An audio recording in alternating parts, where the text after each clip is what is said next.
Hello and welcome back. So in a moment you're going to look at some terms to do with this topic, and you have 30 seconds to memorise them. Okay, no writing them down, memorising them. So it starts now.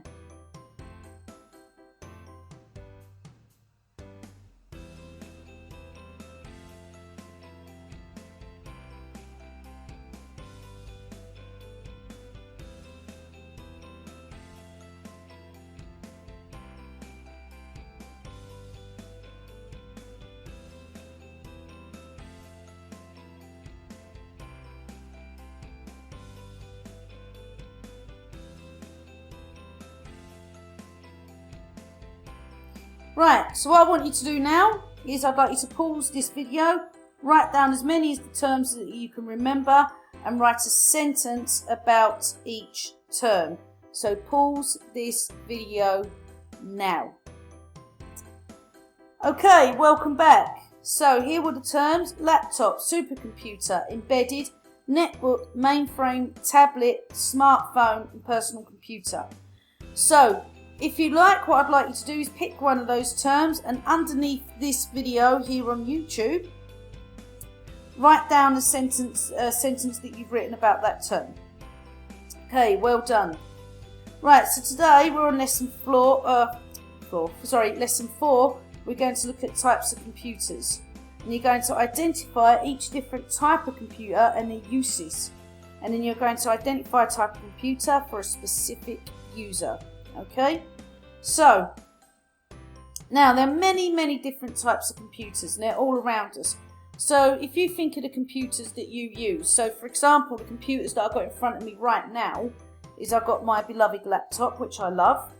I'm watching British TV on my tablet, okay, because I use an app to watch TV, because obviously I'm not in Britain, I'm in Spain. So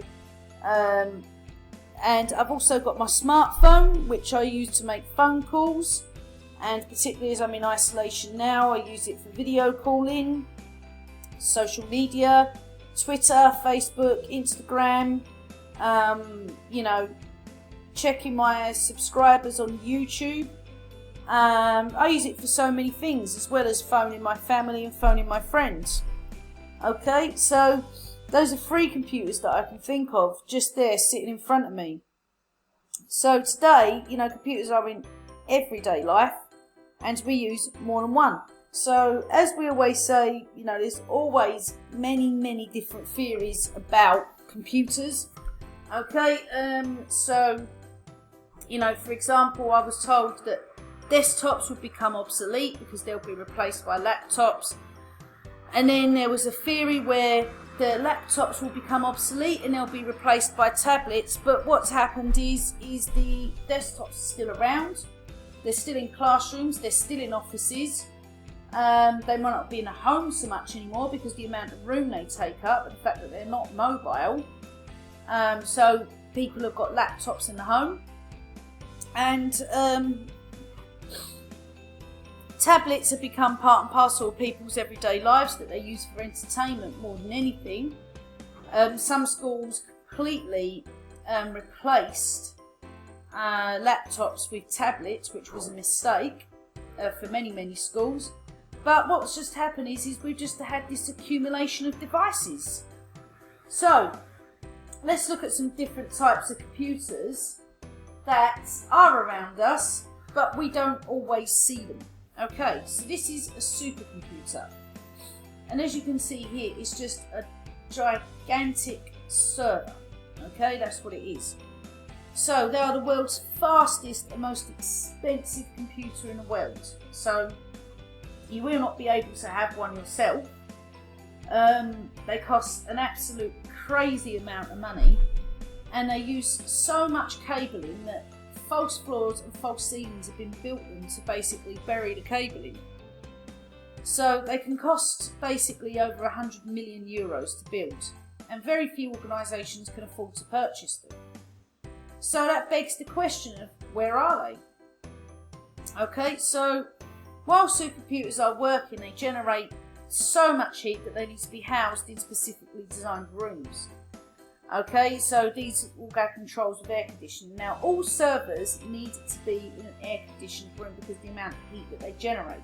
And obviously, generating this heat will cause them to burn out and may cause fires.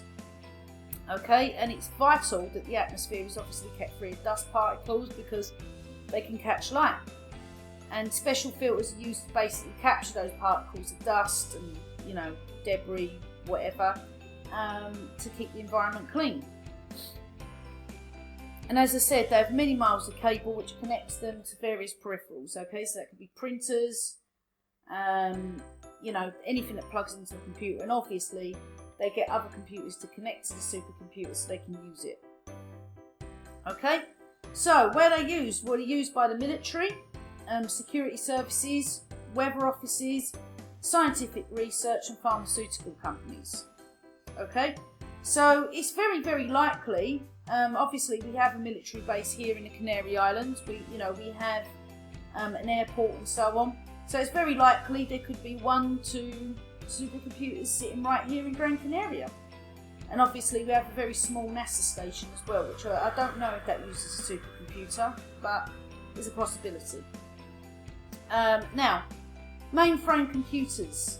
Okay, so this is an example of quite an old mainframe computers. Now again, these are a type of server, okay? So mainframes are large, powerful computers that can carry out different tasks for many different people at the same time, okay? So it's likely that most places will have one of these mainframe computers that, desktops will be connected to. So they are slower than a supercomputer, obviously, but they are far less expensive. They cost around 5 to 6 million euros to purchase. And the mainframes can execute billions of instructions per second and process large amounts of data simultaneously. They usually connect to a large number of peripherals such as printers, terminals, which are other desktop computers, disk drives, and so on and so forth. So the mainframe computer needs to be operated by specially trained members of staff, and they're usually kept in air-conditioned rooms away from offices or factory floors. Okay, so where are they used? Well, large utility companies would probably use them. So, for example, there is an Endesa building just down the road to me that, it's a utility company for electricity. They probably have one. And obviously here in Las Palmas, we have lots of banks. Okay, so we've got a massive BBVA bank. I do not doubt for a second that they've got a mainframe computer, as well as the airlines. So here, as we know, we have Las Palmas Airport. Okay, they will probably have a mainframe computer, and then further down from Las Palmas, or part of Las Palmas, is the Guardia Civil office. Okay, in San Cristobal. So they will probably have a mainframe computers. So these computers are far more common than the supercomputer. Okay, but they are still used by large companies, okay, and large organisations. Now, a personal computer. Now, everybody would have experienced using one of these, okay, because maybe you've got one in your home. You definitely have them in school, okay, and maybe, as I said, your parents may use one, for example, every day at work. So these modern computers, they are very powerful and they're relatively inexpensive, okay? They can be used at home and they can be used in office environments. They can carry out millions of calculations per second and they can store large amounts of data, okay? Now, they can store, obviously, data on the computers themselves, but what is becoming more and more common is people storing data on the cloud. So, for example, all of you have a Google login. So we are part of Google Classrooms and we all have a Google login. And on your Google login, you have Google Drive, okay? And you can store all your information on Google Drive, which is secure because it's part of our login.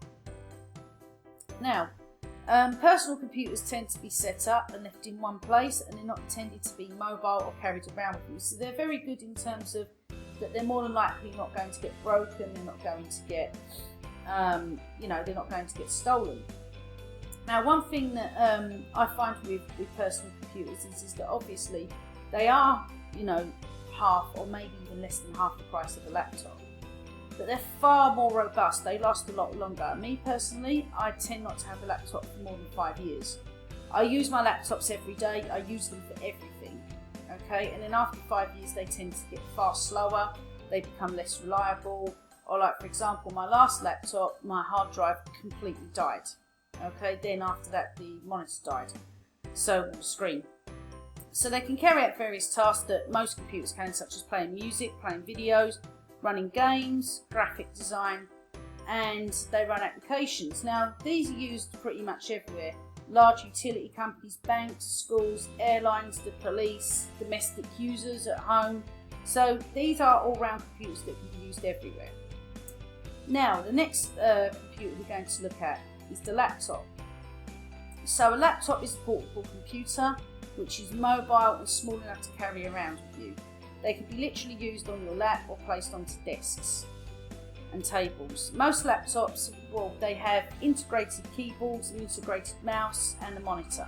Okay, so like for example, I've got a touchpad mouse. Okay, and these are in place of the traditional mouse. So they tend to be generally every bit as powerful as a personal computer. Okay, but some of them can be incredibly powerful, like gaming computers, for example, and very robust. So now the handy thing about them is they can be connected to the internet via Wi-Fi or 3G or 5G or 4G, or to a physical connection. So users tend to be students, sales representatives, but I think sales representatives are now using tablets more than they're using laptops, because obviously they're far lighter to carry around, and they are used for domestic and professional users. So we've got the tablet computers now. So tablets, basically these are mobile, they're quite a thin device and they can be held in your hand. They can even get, you can get a keyboard that can attach to them, so you can actually use them like a laptop. They have cameras and they can receive GPS signals. Okay, so rather than having an integrated keyboard and mouse, you can basically get a keyboard attached to them, and plus you can obviously click on the icons with your fingers. Okay, they can take, for example, SIM cards, so they can actually connect to 5G or 4G or 3G, and obviously they can connect to the internet as well wirelessly. So people are not confident tend to use these computers, and they tend to learn how to use a computer very quickly, and as well as small children to keep them entertained. Then we've got your smartphone, which works like a tablet. So people use these obviously for making traditional phone calls, sending voice messages, connecting to social media.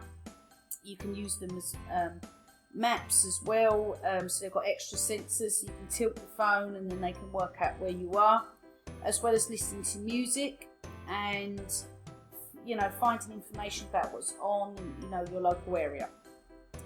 So there are many different users for mobile phones.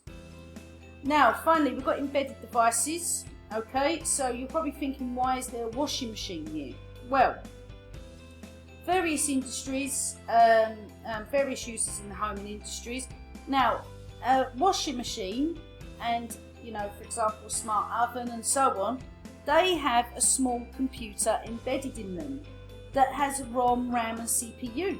Okay, so, and it has several programs that wash your clothes. So another example of a small embedded device can be a Raspberry Pi as well.